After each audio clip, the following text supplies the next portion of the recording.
Po mga ka-beauty farm, yan magpakain po tayo ng manok at ito yung pagkain. So let's say our chicken. Maaga pa kasi dito kaya medyo ano. Good morning.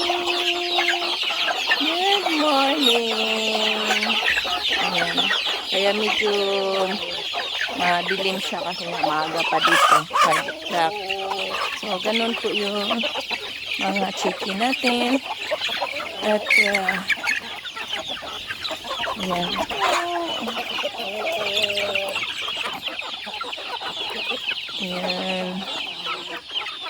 Yan po ang chicken natin umagang-umaga.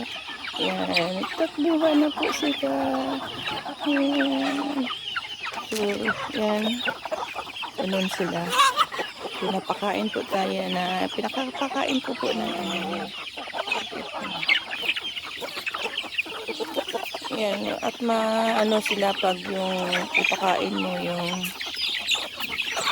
corn kaysa ibang pagkain, mas gusto talaga nila yung mga pagkain. At sinisiparit ko naman yung mga maliliit, pero gusto talaga nila habulan, ano ba, yung gusto nila yung nag-aagawan, kaya ganon siya mga ka-beautiful. So, ganun siya kadami. Yung iba naman is katulad niyan. Gusto talaga niya kumain malapit sa camera. So, ganun sila ka bait.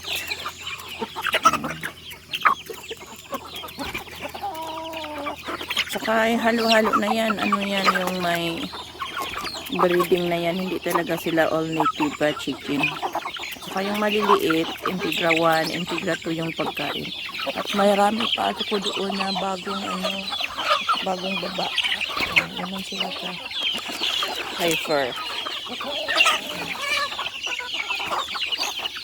Saka marami naman silang itlog, marami na rin ang nabibenta.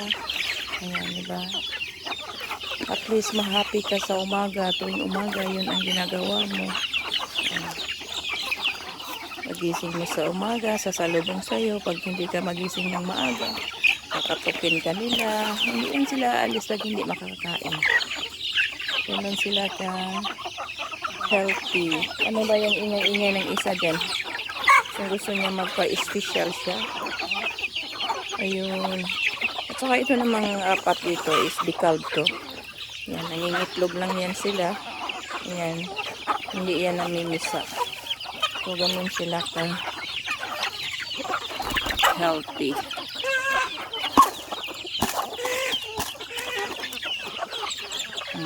Ito gawin ko tong ano, malapit na tong okay. Oh, okay, ano pa siya? Aakyat pa siya dyan. Kulang pa yung isang ano sa kanila. So, kailangan dagdagan pa natin. Pagkatapos niya, naalis na yan sila. Punta na sila doon sa farm. Masipag yan. Asahan nga si Ingrid. May special ano kasi ako dito. Special chicken.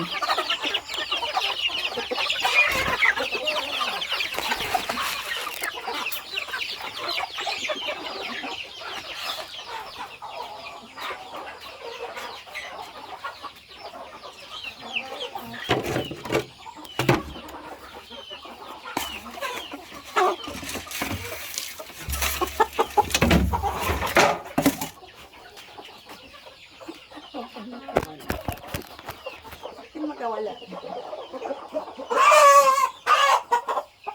Kung tumayat ka.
Dito kasi, ano dito.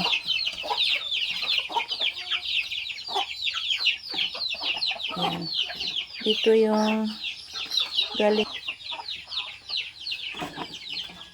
hanggang makawala na sila dito. Hanggang ganun na siya. Oh. Ayan, mula doon, ito, pugad 1, then sa kulungan 2, then doon sa number 3, doon sa number 4, then dito sa number 5. Pag number 5, ganito na yun siya. Yun, ganito na yun siya pag number 5. Number 6, step 6 is sa puno lang sila ng kahoy. Then hanggat iwanan sila ng nanay niya, hanggat lumaki na sila. At ito mga ka-beauty farm, since young, inaalagaan ko talaga to siya kasi special chicken siya eh. Ito. Yan. Minsan makababa siya, minsan hindi. Kasi pag nakababa siya, bigla na lang siyang papasok doon sa kusina. Mula maliit kasi ito siya eh. Akala mo special child, may special chicken din. So, pina-special ko ito siyang pinakain dito.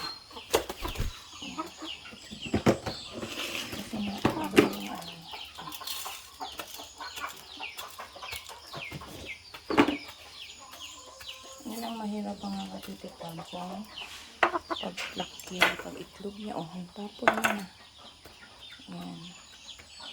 Ganun siya. May problema yung liig niya. Kung sa tao pa yan, pwede siyang operahan.